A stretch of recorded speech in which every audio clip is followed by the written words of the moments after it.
Hello, नमस्कार दोस्तों। आज हम फिर से बात करने वाले हैं एमआरएफ स्टॉक के बारे में और जानेंगे इसके इम्पोर्टेंट सपोर्ट और टारगेट के बारे में। साथ ही हमारा ये वीडियो आपके एजुकेशन के लिए है, बाय सेल की कोई एडवाइस नहीं है। फिर भी आप ट्रेड करते हैं तो अपने फाइनेंशियल एडवाइजर से कंसल्ट करें। तो चलिए वीडियो की शुरुआत करते हैं। सबसे पहले अगर आप यहाँ पर देखेंगे तो स्टॉक ने एक हाई बनाया और जब स्टॉक हमारा इसके हाई के पास आया, स्टॉक में गिरावट आई। फिर स्टॉक हाई के पास आया, गिरावट आई। फिर स्टॉक हाई के पास आया, गिरावट आई। फिर स्टॉक हाई के पास आया और गिरावट आई।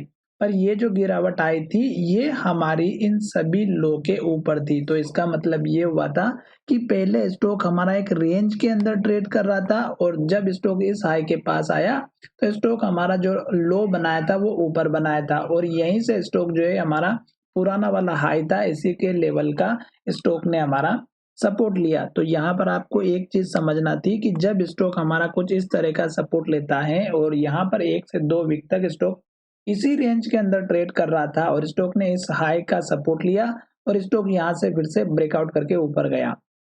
तो जब स्टॉक यहाँ पर ट्रेड कर रहा था तो आपको इस कैंडल के लो का स्टॉप लॉस रखना था जो कि 1,06,441 का था। फिर स्टॉक ने हाई बना करके जब नीचे की तरफ आया तो स्टॉक ने ये लो बनाया था जो हमारा बना था 1,15,500 का।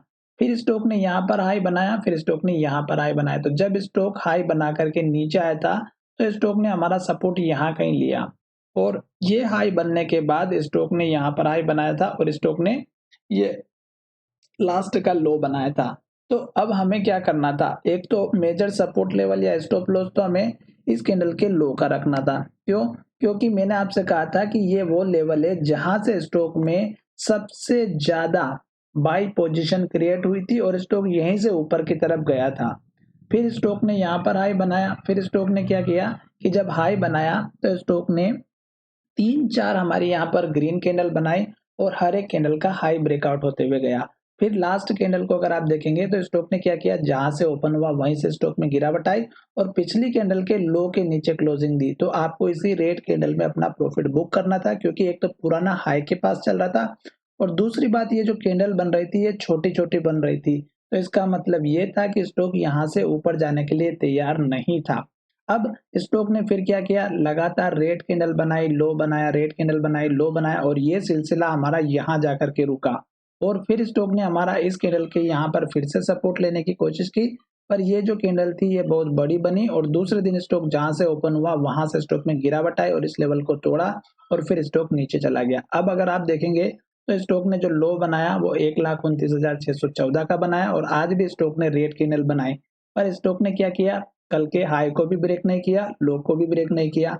तो इसका मतलब ये है कि अभी स्टॉक फिर से डाउन ट्रेंड में ही कंटिन्यू चल रहा है। अब स्टॉक हमारा अगर इस लो को तोड़ता है तो फिर आपको इस कैंडल के लो का स्टॉप लॉस या सपोर्ट लेवल मिलेगा जो 1,70,257 का है। उसके बाद आप देखिएगा कि इस लेवल के बाद आपको एक लेवल नीचे दिखाई देगा, वो लेवल हमारा यहाँ पर रहेगा इस कैंडल के हाई का जो हमारा सबसे इंपॉर्टेंट रहेगा, 1,21,193 रुपए का। तो ये उसके बाद का लेवल रहेगा और उसके बाद अगर आप देखेंगे तो स्टॉक में फिर इस कैंडल के लो का और इस कैंडल के हाई के आसपास का रहेगा। ठीक है, तो फिलहाल स्टॉक जब तक लो बना रहा है, रेड कैंडल बना रहा है, एक तो नई पोजीशन नहीं लेके चलना है। दूसरी बात, जब भी स्टॉक हाई बना करके जब नीचे की तरफ आता है और जब ऊपर जाता है तो आपको लो का स्टॉप लॉस रखना है लास्ट का। जैसे कि स्टॉक ने ये हाई यहाँ पर फिर से बनाया था, स्टॉक ने यहाँ पर लो बनाया था, इसी कैंडल के लो का सपोर्ट लिया, फिर स्टॉक धीरे धीरे ऊपर जा रहा था। तो ये जो छोटी कैंडल जो थी हैमर वाली, इस कैंडल के लो का आप अपना स्टॉप लॉस रख सकते थे।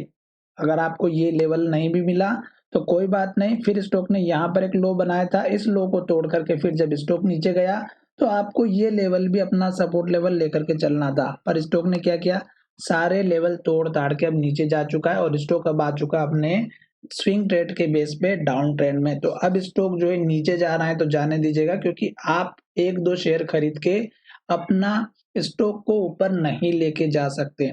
आशा करता हूं कि मेरा ये वीडियो पसंद आया होगा और अभी जब तक लो बन रहा है तब तक बनने दीजिएगा। जैसे स्टॉक ऊपर आने की कोशिश करेगा तो इस कैंडल के लो का पहला टारगेट रखना, दूसरा इस कैंडल के लो का टारगेट रखना है, तीसरा इस कैंडल के हाई के आसपास का रखना है जो हमारा 1,44,000 का बना। फिलहाल अभी 1,36,000 का जो लेवल है अब ये स्ट्रॉन्ग टारगेट का काम करेगा।